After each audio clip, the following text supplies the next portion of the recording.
Antes de sumergirte en esta increíble historia, considera suscribirte al canal y activar la campanita. Cada historia aquí tiene algo que decir, y no querrás perderte ni una. Un oficial de policía arresta al jefe general de policía por ser negro. El general Derrick L. Bradford era una leyenda viviente, pero nunca buscó ser el centro de atención. Su camino no fue casual. Nacido en el sur de Chicago, creció rodeado de sirenas de policía, el llanto de las madres y las promesas incumplidas de los políticos. Su padre, conductor de autobús, fue golpeado por error por dos agentes durante una parada de tráfico. Su madre, enfermera nocturna, solía decirle: «Si quieres cambiar este mundo, hazlo desde dentro, no desde la calle». Estas palabras se habían convertido en su brújula.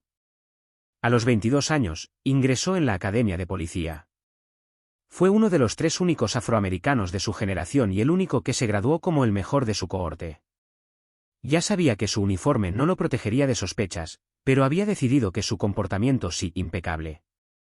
Empezó como un simple patrullero en los barrios más peligrosos de Chicago, en Glenwood, Roseland, Garfield Park, donde cualquier llamada podía ser una trampa. Donde los niños jugaban cerca de jeringas y donde los policías eran vistos como el enemigo. Derrick no era como los demás. Hablaba con jóvenes. Sabía sus nombres. Conocía a sus madres, a sus abuelas. Era respetado, incluso en los callejones más oscuros. Un día, un expandillero le dijo: «No eres como los demás policías. Se nota en tus ojos que ya has estado aquí antes». Pero su mayor fortaleza era su justicia. Nunca hizo trampa. Nunca encubrió los abusos de sus colegas. Y eso, en un sistema plagado de silencio, fue un acto de valentía diario. Denunció a 2 superiores que falsificaron pruebas.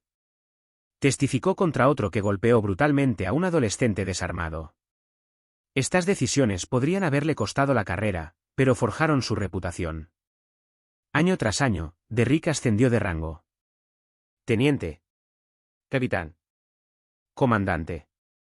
Superintendente regional. Su nombre aparecía en todos los informes de reforma. Lideró con firmeza pero con pasión, rechazó los ascensos políticos y priorizó el trabajo de campo sobre el cargo. Su filosofía era simple. Un líder debe conocer las calles mejor que los pasillos del poder.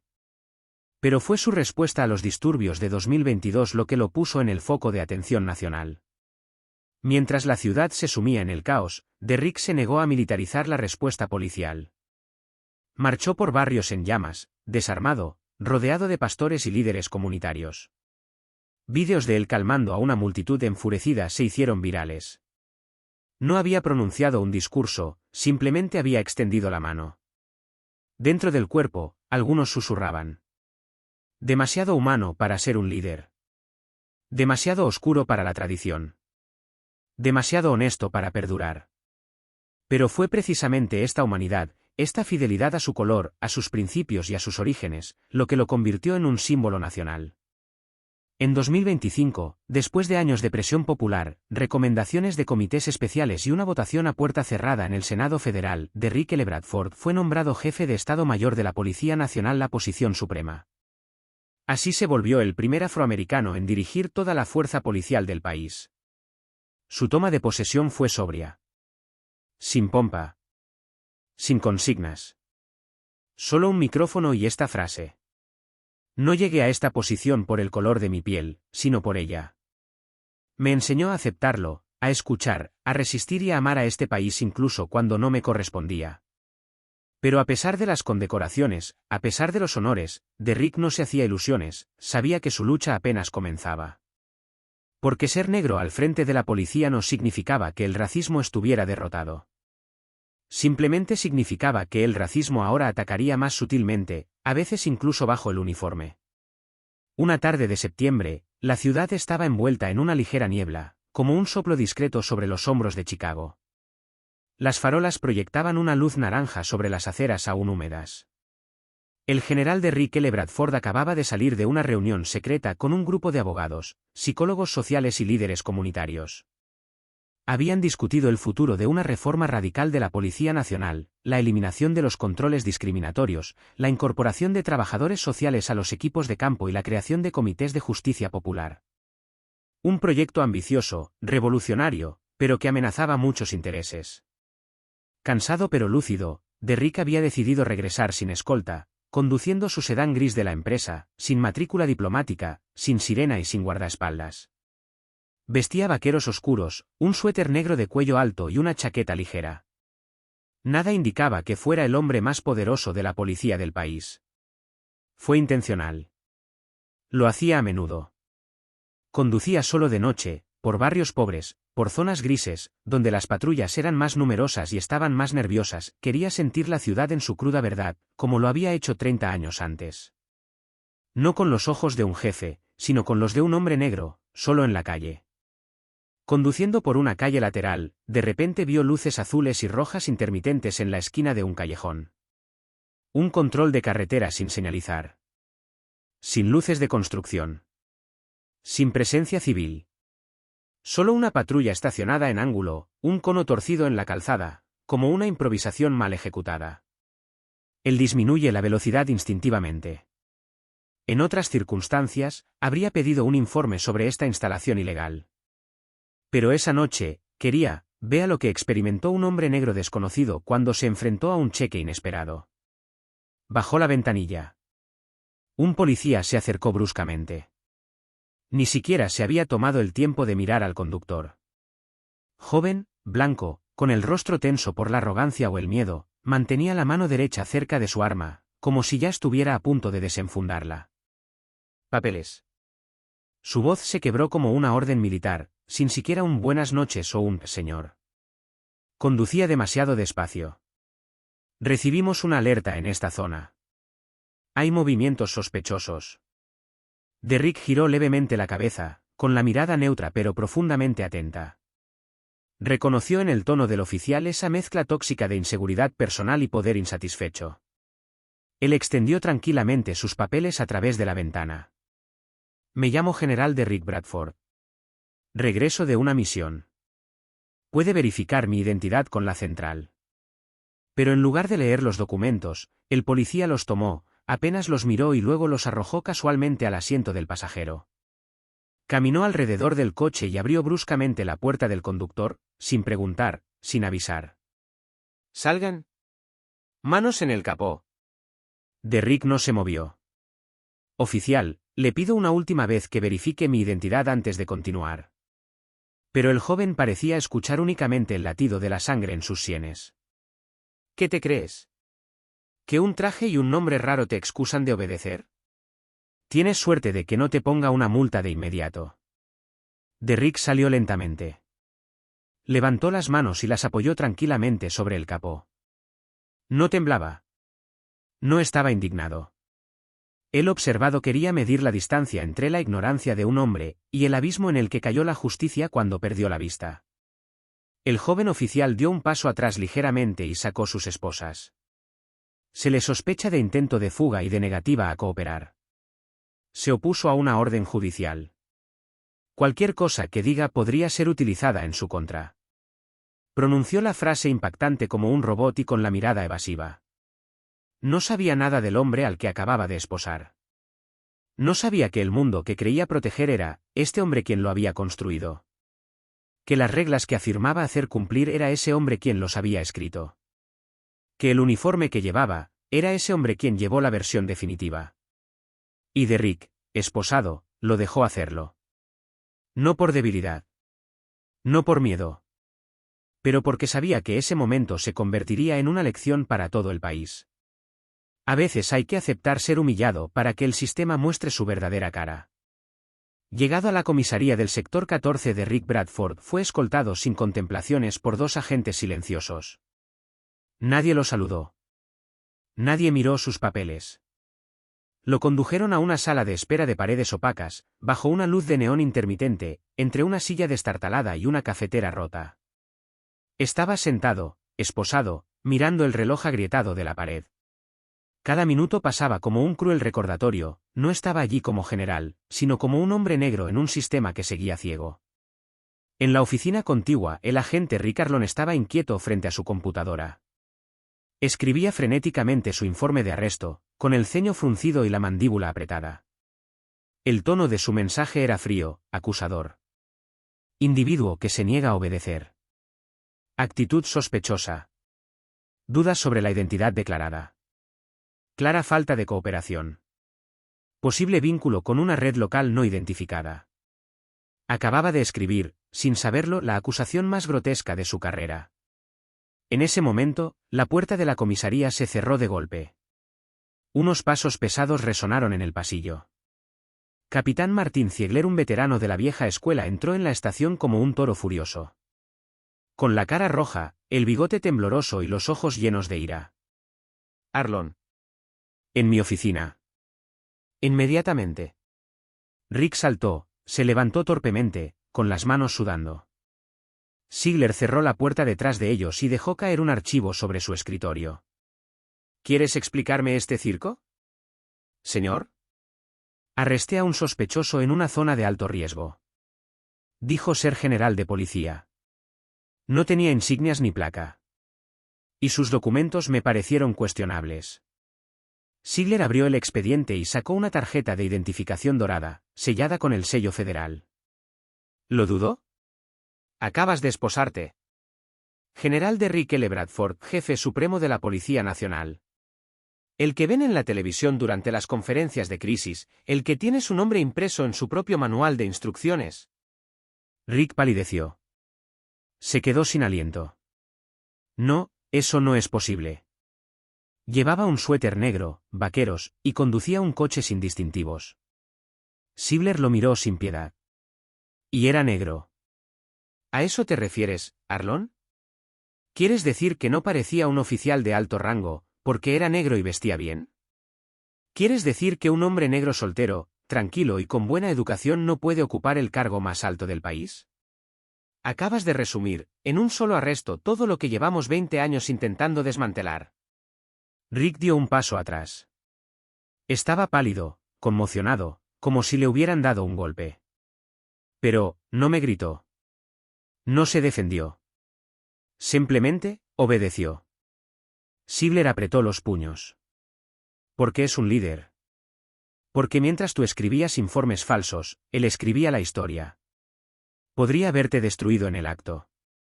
Prefirió dejarte en ridículo delante de todo el sistema.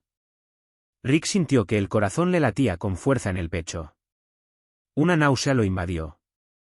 Comprendió, demasiado tarde, la gravedad de su error. Ziegler señaló la puerta. Está en la sala de espera. Sentado tranquilamente, esposado. Ve a verlo. Míralo a los ojos. No puedes deshacer lo que hiciste, pero quizás puedas empezar a entender por qué lo hiciste. Sentado en la habitación de al lado de Rick, Bradford no necesitaba forzar el oído, las paredes eran delgadas y los gritos del capitán Ziegler resonó como un juicio caído del cielo. Escuchó cada palabra. Y cada palabra, curiosamente, no reavivó en él ni la ira ni la venganza. Se mantuvo erguido, tranquilo, con las manos entrelazadas. Le habían quitado las esposas, pero mantenía las muñecas juntas, como para recordarle a su conciencia que la injusticia no siempre provenía de las sombras, sino a veces de dentro. Cuando un teniente entró corriendo a la habitación para disculparse y regular la situación, Rick lo interrumpió con un simple gesto. No quiero un trato especial. Quiero una plataforma. Disculpe.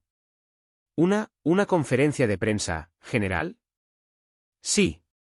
Y quiero que venga el joven que me arrestó. Con todo respeto, señor, eso sería incómodo. Está en shock. Cree que va a mandarlo a borrar del mapa. Rick miró hacia arriba, sereno. Exactamente. Lo que voy a hacer es más grande que él. Es más grande que yo. No quiero que lo borren. Quiero que sirva como ejemplo vivo. Sin chivos expiatorios. Sin venganza. Este sistema necesita afrontar su propia imagen. La sala de prensa del ayuntamiento estaba abarrotada. Cámaras, micrófonos, periodistas de todo el país. La noticia del arresto se había filtrado durante la noche, amplificada por redes sociales, activistas, opositores políticos y defensores de los derechos civiles. En el escenario, el maire de Chicago, el ministro de Justicia de Rick Bradford, y para asombro de todos, Rick Arlon, de pie, con la mirada baja, las manos cruzadas tras la espalda, visiblemente roto. La tensión era palpable. Entonces de Rick habló. No leyó ningún discurso. Habló con la voz serena de un hombre cuya verdad era demasiado profunda para ser escrita. Anoche me arrestaron, me esposaron y me humillaron. No por haber cometido un delito, sino por ser negro, estar solo, en un coche demasiado limpio para un hombre sin uniforme. Se detuvo unos segundos y examinó la habitación. Lo que viví no fue un caso aislado. No es una anomalía. Es la norma para miles de ciudadanos, todos los días, en este país. Y no es obra de personas malintencionadas. Es el resultado de un sistema que crea prejuicios, que educa mal y que alimenta el miedo al otro. Se volvió hacia Rick. El agente Arlon no es un monstruo. Es un producto. El producto de un sistema sesgado, de una formación técnica desconectada de la humanidad. Vio mi piel, no mi cara. Vio mi coche, no mi identificación. Vio peligro donde solo había un hombre cansado caminando a casa. Se hizo un silencio sepulcral. Las cámaras siguieron grabando. Algunos periodistas bajaron la mirada. Otros asintieron lentamente. No es a él a quien condeno. Es a lo que todos le permitimos convertirse. Hizo otra pausa y luego añadió. Y por eso rechazo su renuncia. Me niego a que me borren. Quiero que se quede. Que aprenda. Que desaprenda. Y sobre todo, que, transmitir. Todo el país quedó conmocionado. Los canales de noticias repitieron el discurso una y otra vez.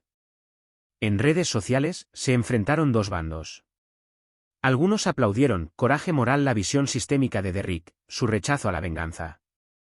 Otros denunciaron una postura victimista, una puesta en escena mediática o incluso una debilidad política.